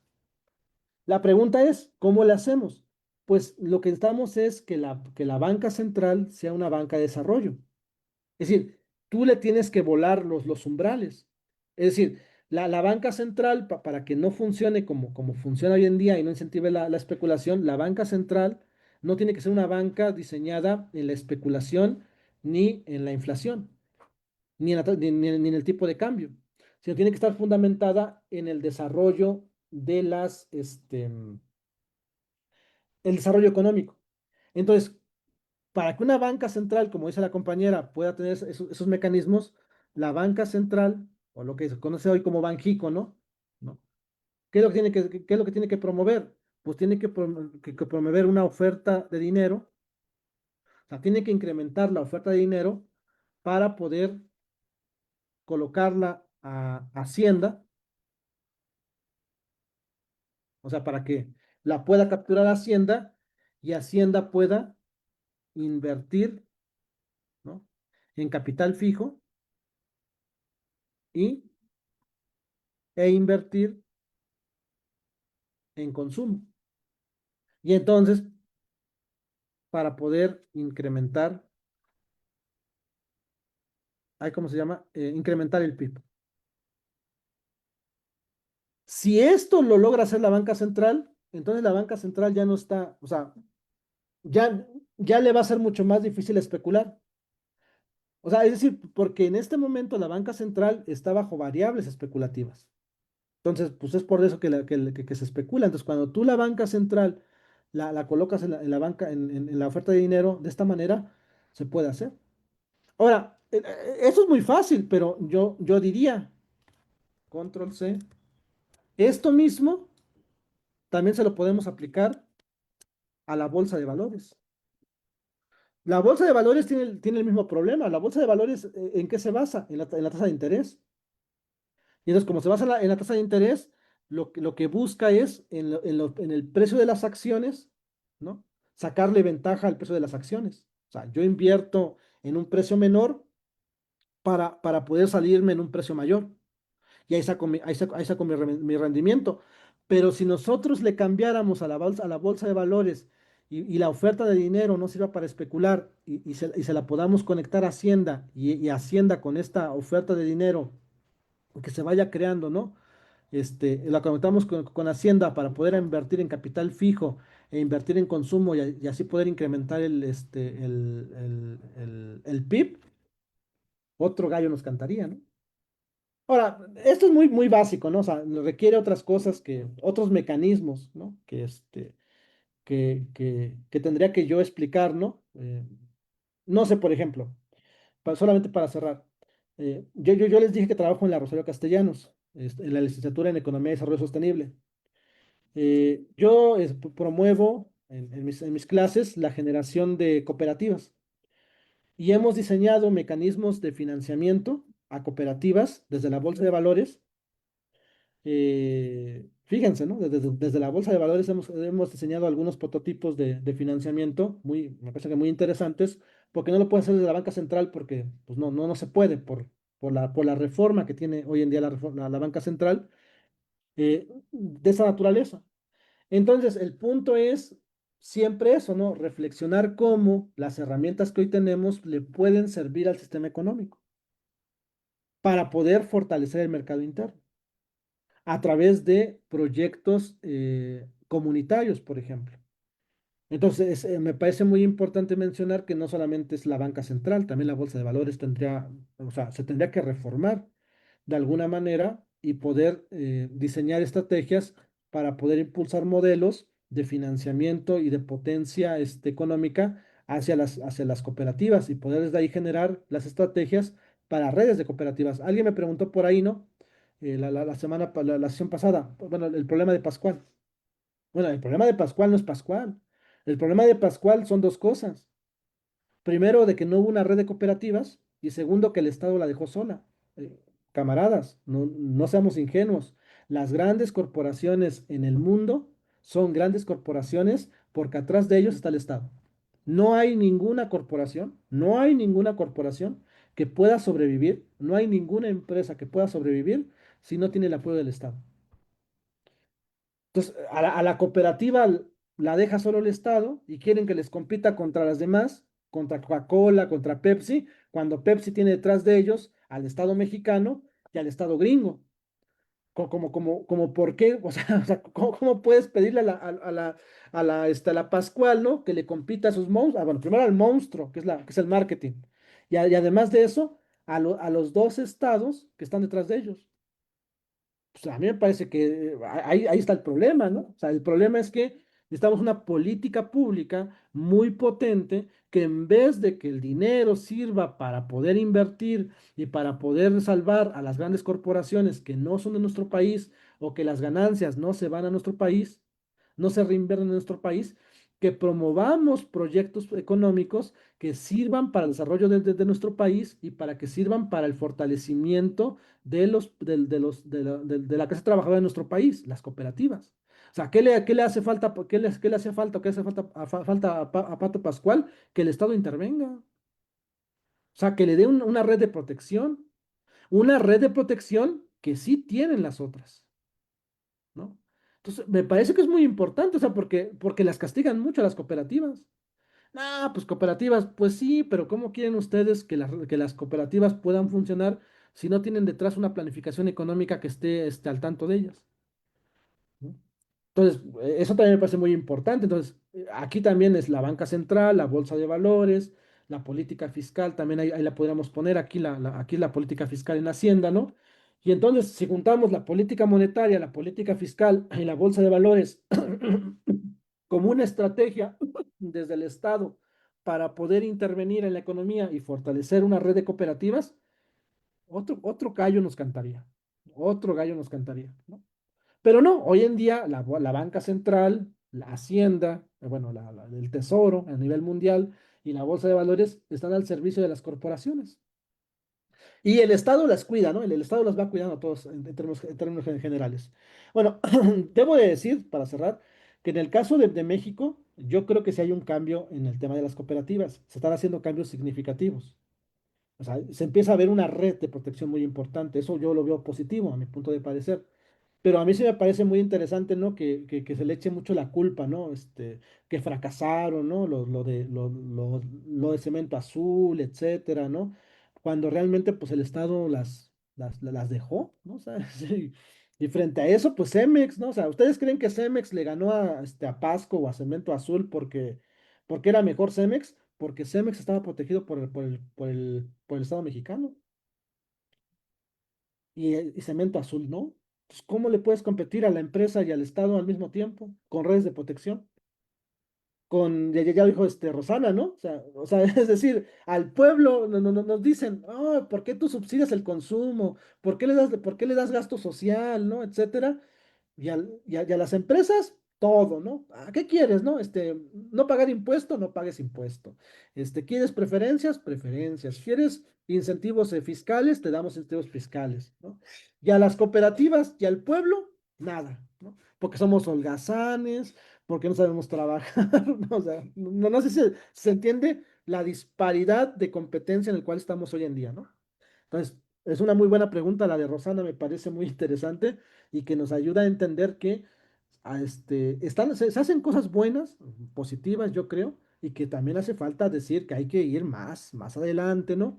Para poder reforzar el mercado interno, ¿no? Específicamente. Ya para cerrar, bueno, aquí está, ¿no? O sea, dice, ¿es posible generar una propuesta de reforma legislativa para la banca central y la bolsa de valores puedan aportar capital para el desarrollo de la economía social? Bueno, ese sería el tema, ¿no? O sea, una gran reforma económica, de política económica. Lo que tendría que hacer Marcelo Ebrard. O sea, ustedes se dan cuenta, no sé, o sea, yo creería que aquí no, o sea, yo creo que aquí no habría ningún problema con señalar a Marcelo Ebrard, ¿no? O sea, me imagino que sí hay un consenso de que no nos parece un buen perfil, pero bueno. Pero ustedes se dan cuenta que Si hay algo que yo creo que le hace falta mucho a esta 4T, es el reforzamiento en el sentido del desarrollo de la economía social en la Secretaría de Economía. Es decir, Hacienda lo está haciendo bien. Me parece que no hay que decirle nada. O sea, Hacienda está haciendo lo que tiene que hacer y se está esforzando, ¿no? La banca central es un desperdicio. A esos personajes no dependen del gobierno y son neoliberales. En este momento no podemos hacerlo. Pero otra secretaría que pudiera hacer eso que está diciendo es la Secretaría de Economía. El reforzamiento de la economía social, ¿no? Y lo que dice, buscar los mecanismos para que el Estado pueda generar instrumentos desde la banca central y la bolsa de valores para poder intervenir. Y no son difíciles, ¿eh? No son difíciles, en absoluto no son difíciles. Pero el problema es que tenemos un neoliberal, ¿no? En este momento, pues que no, que además es claro que por qué lo tenemos, ¿no? Porque traemos a Donald Trump, tenemos que negociar con ese cabrón, ¿no? Entonces, también no podemos pedir tantas cosas. Pero sí creo que sí es muy importante lo que dice el compañero. Dice, ¿es posible posicionar este tema de reforma como Morena socialista? Pues yo creo que ahí hay que platicarlo con los compañeros, ¿no? Los camaradas. Desde mi particular punto de vista, yo lo estoy haciendo desde la Rosario Castellano. O sea, yo estoy impulsando esto desde la Universidad Rosario Castellanos, que es la universidad que está promoviendo la presidenta Claudia Sheinbaum Pardo, en la licenciatura de Economía y Desarrollo Sostenible. O sea, es lo que yo más o menos estoy apostando, ¿no? Por poder insertar este nivel y llevarlo a cabo en las cooperativas, ¿no? Ese es como mi forma de aportar un poco a lo que pasa hoy en día en la 4T, desde mi función de economista, ¿no? Porque otra vez, al final de cuentas, pues soy economista, doy clases de economía, se supone que formo economistas, pero últimamente lo que he estado formando son economistas de esta tendencia, ¿no? Con una capacidad mucho más de economía social, ¿no? Incentivar proyectos productivos comunitarios, y poder ver cómo se pueden financiar y hacer redes de esos proyectos, porque eso es lo más importante, ¿no? O sea, si no se crean las redes de proyectos comunitarios, productivos comunitarios, no sobreviven. O sea, eh, y después buscar políticas públicas para que para que les pongan redes de protección, ¿no? Y puedan tener esa red de protección, porque si no, no compites. Porque el otro, o la otra es que se los quiten a los otros, ¿no? Y entonces ahora sí, ¿no? Pues como va, ¿no? O sea, red de protección contra red de protección, sin redes de protección del Estado, ya como nos toque, ¿no? No, pues, podría ser esa una, ¿no? O sea, yo considero que si nos ponen a competir a las cooperativas en contra de los otros consorcios, sin que el Estado intervenga para uno ni para otro y que el Estado tenga que poner reglas igualitarias, las grandes corporaciones no aguantan, no aguantan, y las cooperativas sí. Pues otra vez, ¿eh? Yo estoy muy seguro de lo que pasa, pero si hay redes de protección, pues que sea para todos, ¿no? O sea, que todos tengamos el acceso a esas redes de protección y a esos niveles de inversión. O sea, no puede ser que las cooperativas les den pues poquito dinero y a las grandes corporaciones les den un montón de dinero para poder, sí, incentivos, sí, etcétera, bonos, dice aquí anda ahí, ¿no? Pues sí, claramente, ¿no? Pero bueno, eso es lo que estamos haciendo en la Feria Castellanos, lo que se está haciendo un poco, y ahí va avanzando el proyecto, con ellos, con estudiantes, en Naucalpan, tenemos ahí unos proyectos y en Contreras, en Magdalena Contreras, pero bueno. Bueno, pues ya para no aburrirlos más, compañeros. em, bueno, aquí les pongo mi contacto. Ahí está, creo que en el pero aquí les pongo mi contacto por si quieren, mm, pues ahí inventarme, no es cierto, ahí me quieren decir cosas malas, en privado, pues, ahí se los dejo, ¿va? Entonces, bueno, pues gracias por su atención, por las preguntas. Espero que les sirva un poquito lo que les expliqué, sobre el capital. Y pues un poco al final, ¿no? Pues no era la intención, pero pues se dio la pregunta y me parece también importante lo que se dijo al final sobre una transición económica, ¿va? Pues bueno, gracias camaradas y bueno, saludos, abrazos.